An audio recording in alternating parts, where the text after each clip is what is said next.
Okay, everyone, it's time for a reaction video. I haven't done one of these in quite a while. I think the last one I did was with Ryan Cook, maybe it's a couple years ago. This time I'm going to do this episode of whatever this is on Vlad Carving. He's doing it looks like an Indian bust and a couple of wolves. And let's just see how this all fares out. Get my reaction. I'm sure I have seen this before, but I just want to just maybe comment on it I just want to maybe comment on it while he's kind of going along and just see where this all ends up, but enjoy.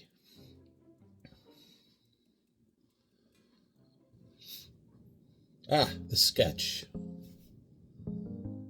Yeah, that looks like he has a pretty good amount of skill. You could see that. I mean, if you can sketch like that, probably you have a good chance of being able to carve. That's not always the case, but I think with some folks, it does translate pretty well. You have a much better concept of shadow and light and how it works. Getting his tools prepped, gassed, oiled. Oh, yeah. Apparently he has his favorites. All right, so this is the part that I think it's the most interesting for me to watch a lot of times.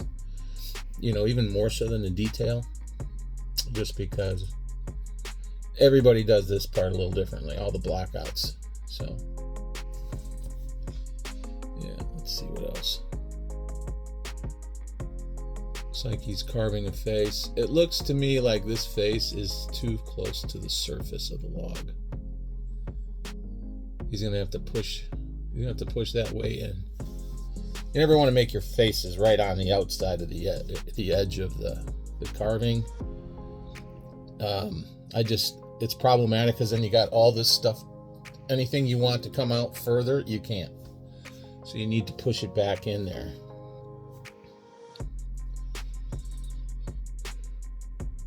He's pretty proficient with that saw, I'll tell you that. Oh yeah, this looks like does this look like cottonwood to you? I don't know, maybe it is cottonwood or maybe elm or something, I don't know.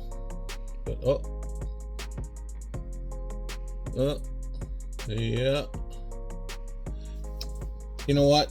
We could look at this two different ways. You can look at it like it's a mistake, or he knew that he would be going further back in, but wanted to take a practice run at that face. I'm just saying.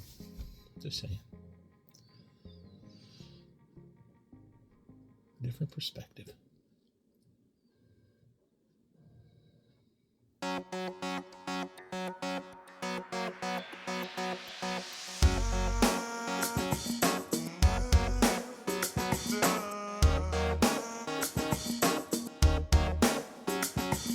There's the keeper.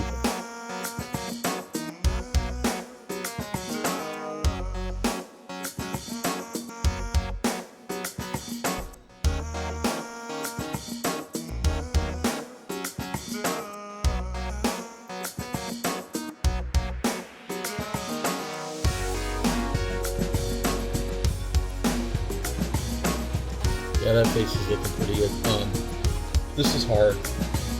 I mean, he takes it pretty far with the saw. But you can just tell he's proficient.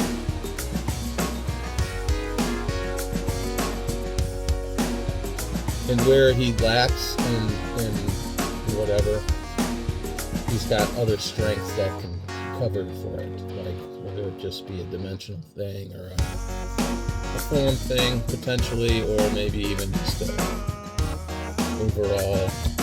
What are we doing? Looks like a little snacky poo.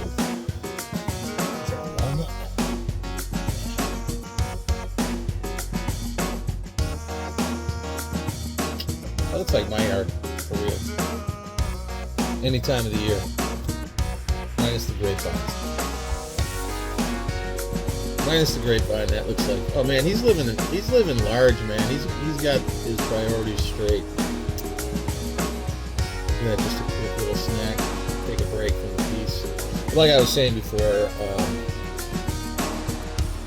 composition is super important. So no matter what he ends up with here, I think I was talking to one of my other students, and we were talking about composition and style and things like that. And I'm trying to remember what I said because it was so smart. But I can't remember what the hell it was. It was just a blip on the radar. So I mean, I think I said something to the effect that style is the jumping off point from your study. So like you can study and take it as far as you can, but wherever your brain tells you to stop studying, or like good enough, then the rest of your senses kind of fill in the void for what you lack in your bag of tricks, basically. And so you'll use the tools you do have to compensate for the ones you don't, or the ones you're not very good at. You know what I'm saying? So this guy clearly has a big bag of tools, and he's drawing on a lot of them, and his style is different. Like his jumping off point is different than mine, because I'd be focusing on totally different things probably. He's going right for the throat, and he's fearless. He's bold. You can see he is. He's got a lot of confidence because he's got a lot of skill, right? So that helps. I'm a little bit more of a take my time and really figure out where I want to put stuff, and how deep I want it to be. And because if you look at this piece, most of it is right along the surface. It's just it's not like it's 3D, but it's not really. It's kind of quartering out of the wood, and this is what I would call smart carving, because he doesn't need to do all that. He doesn't need to do the full headdress and the whole nine. I mean, there's a few things that bug me about it, but it's okay. It's a piece of art. It's a piece of art. I definitely would want to have a base to it, instead of the way this thing kind of winds down to the ground like that. That's just my critique. It just kind of comes to a stop, and it looks nice. Trust me, it looks nice. It kind of has the wolf being, forming into the base.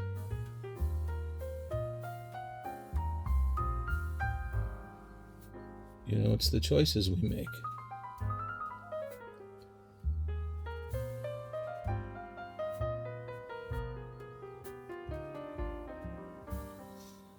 It looks impressive, it does. And anybody who sees it's going to think the same thing. I'm thinking it right now. I'm looking at it. This is really impressive to me. I would love to see if he paints this thing, or just kind of does the wood tone stuff on it, or if he's going to do a little bit of a cross-pollination there. Look at that. He's really got the face down pat too. Looks pretty good. Much better than my Indian faces. I've carved, I don't know, a dozen of these type of things, and yep, so he's smart. He's just getting rid of that extra wood. Probably carve something else out of it. Takes the weight off, makes it a little bit more manageable.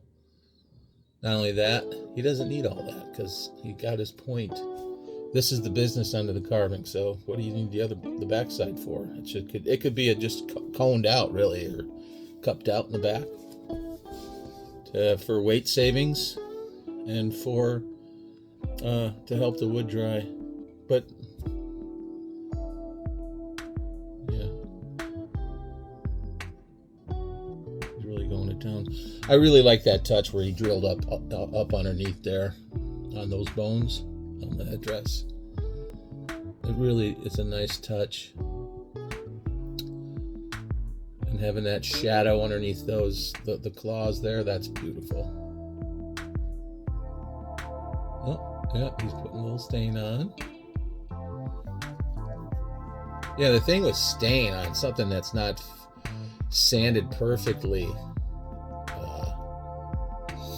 it can, even if it is sanded perfectly, it'll get blotchy.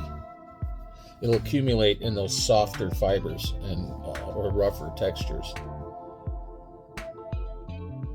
trying to think of what kind of wood that is. Clearly, it's a dark stain, so. Oh, looks like he is putting a little paint. I always tell my students, or anyone that'll listen, if you're going to paint, paint. But you can't just paint a little. You got to paint it all. You know, if you just paint the eyes or paint the nose, this thing looks pretty dang cool. I don't know is this guy from Romania, from Russia? Where is he from? Anybody know? If you do know where he's from, leave it in the comments, because I'm curious to see, you know, like, what's the market like for stuff like this in his region? That's what I want to know. Man, it's pretty cool though. Powerful.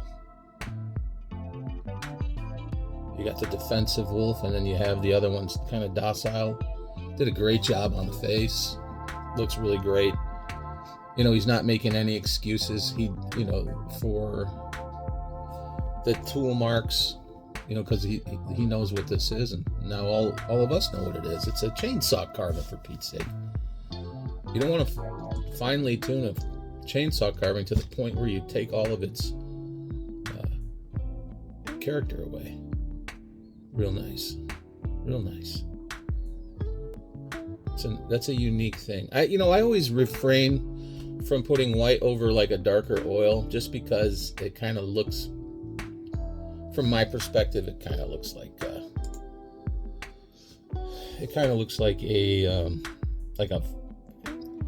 I don't know, like a foggy finish or something. I don't know. It just looks kind of ghostly instead of. So I'll usually use like a tan, or like I'll mix a tan or a khaki with a warm caramel color, and kind of get that and use that, because it also blends well with the darker brown tones and stuff. But anyway, that's my review of this. This guy, Vlad, is outstanding. I really did like what he did. Anyway, thanks for watching, everybody. And I will see you on the next one.